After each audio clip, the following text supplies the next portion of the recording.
Hi, Jamie here at M1 Yarns, coming to you from Metro Detroit, Michigan. And I have been thinking for a long time that I would like to do videos about my finished objects so that separately from the podcast, I can kind of go into details that people might be interested in. Should you be considering making the pattern or using the yarn that I used, and just kind of hitting some high points. And it's funny because another podcaster that I regularly watch just started the same thing, and I thought, oh, great minds think alike. So I think that this will be a fun addition to the channel. So with that, the first finished object video is the 9 to 5 bodysuit by Kate Gardine of Mezzo Makes. I have my little pattern printout here because I am old enough that I'm still a paper person, but young enough I also have it electronically on my phone and my iPad. But I do like to make paper, I like to make notes on the paper. So first off, it is a bodysuit. It is, you know, down there. This yarn is Life in the Long Grass. They're earth base, and it's 6 different colorways. I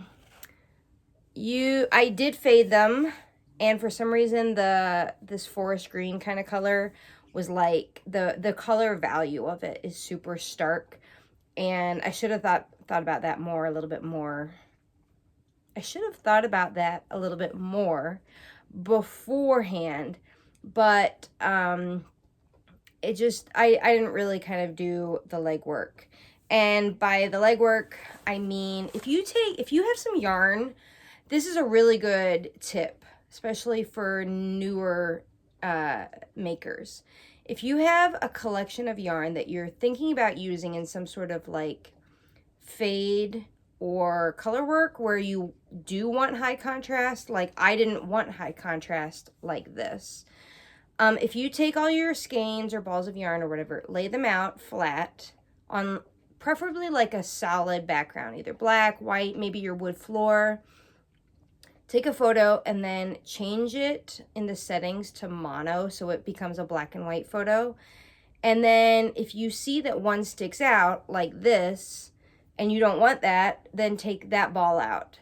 Or if you see that there is high contrast amongst them all, those would be good for color work where you do want that pop of the color work from the background. So all that to say, I wasn't super happy with this green line, and I tried to kind of like blend it a little more here, but then make it stark again on the cuffs so that it seemed a little more intentional. But no, this line wasn't intentional, but I think for the most part, like my hair, I curled it today, but it's usually more wavy and so a little bit longer. It kind of covers it.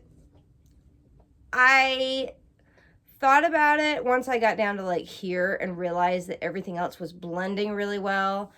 And I put it on Instagram like, hey, would you guys rip this out? And everybody was like, no, it's fine. So it's fine. All that to say, I really love this pattern. There are very few patterns that I would make more than once, and this for sure I will be making again. To give you just a little bit of like 411, I made the size small. I am a 36, and the small is supposed to fit a 32 to 34, but the pattern calls for DK weight yarn, and I held 2 strands of fingering weight together, which is technically worsted. And so I figured if I kind of included that in the offset math, that it would shake out, and it did. I got gauge. I think I went down 1 needle size because I'm usually a loose knitter. Did I even write down? I don't know. I'll have to check Ravelry, and if I did anything other than going down a needle size to compensate for my loose knitting technique, I'll put it right here. The Pattern for the most part is very easy to follow. There were a few areas where I would say if you've knit like a handful of sweaters, you'll be fine. But if you have not, particularly top down like raglan types with increasing, and you're very comfortable with plugging your body measurements into a pattern, then you might want to just hold off until you get a little more experience, or if you have a friend or a yarn shop that can coach you through it, so to speak.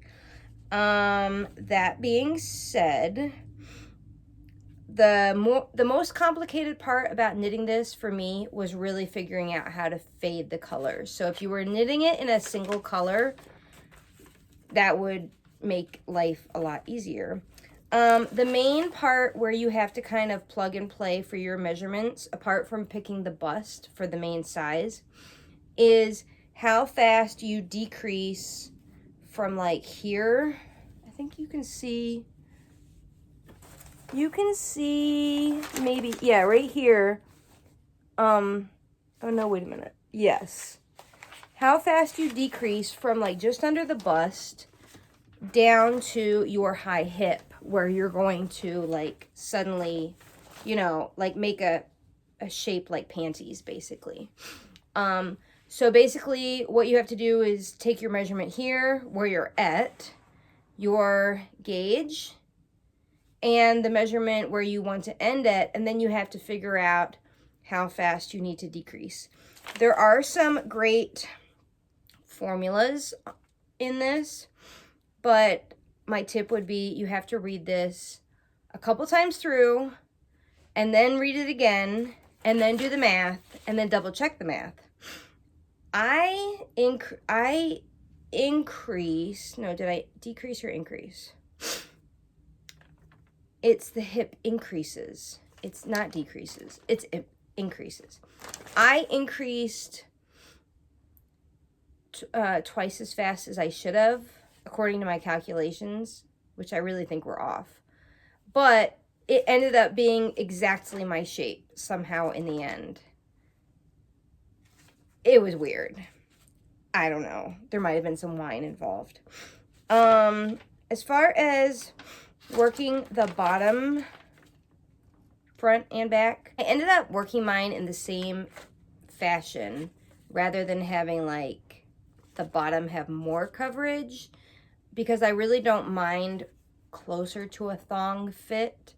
And I just thought it would be really easy because the front worked out perfectly. I thought this is a shape that for me will suit my tush just fine. So I just did the exact same thing. I mean, really, I'm the only person who will ever know how it fits down there.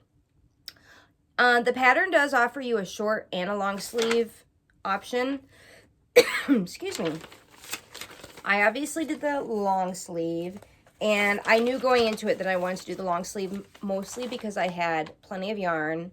Also because I figured with me making this worsted weight, it would be more wintry, and I live in Michigan, so long sleeves just make more sense. That being said, there are no decreases written into the pattern for the long sleeve, but I knew I wanted it really fitted.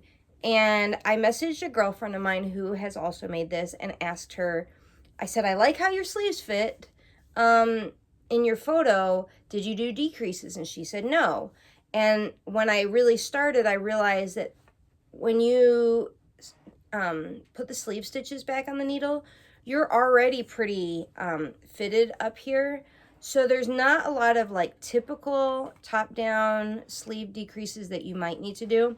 All that to say, I did decrease about I did 3 decreases, and they were spaced out about every 3 or 4 inches. I think there's like one here. I could probably find them. One here. I didn't decrease after this point. One right at the elbow, and one right here. So basically kind of in the points rather that my arm kind of tapers down. So if you're thinking about that, that's something to bear in mind. The pattern does call for an I-cord finish to the sleeve, and I love ribbed cuffs. So I just kind of did what I would normally do on a regular sweater with that. And I'm happy with it. And what can I say about this? It's a great pattern. I really love the fit. I know I had seen on Kate's, the designer Kate's Instagram, she is designing a new pattern somewhat similar that's more lingerie. It's a teddy. And people were asking questions about that pattern as well as I think this one basically. And people asked, well, how does it feel? You know, assuming you use wool yarn for this, which this is superwash. It's very soft. I have very sensitive skin. People were asking, how does it feel to have wool in your crotch? And number one, I would hope that you would wear underwear. Number two, I mean, this is really soft. And number three, I don't know. If you have itching down there, maybe you need to go to the doctor. So yeah, all that to say, I would knit this again. I really loved it. I love bodysuits in general. I love wearing them, especially in the winter. I love how it creates like a nice tucked in look. And yeah, go for it. If you're thinking about making this and you have more specific questions, either comment below or feel free to message me on Instagram or email me. I'm M1Yarns on Ravelry and Instagram. And you can email me at m1yarnsinfo@gmail.com or find me on my website, m1yarns.com. So thank you so much for hearing me ramble on about my finished object. All right, bye.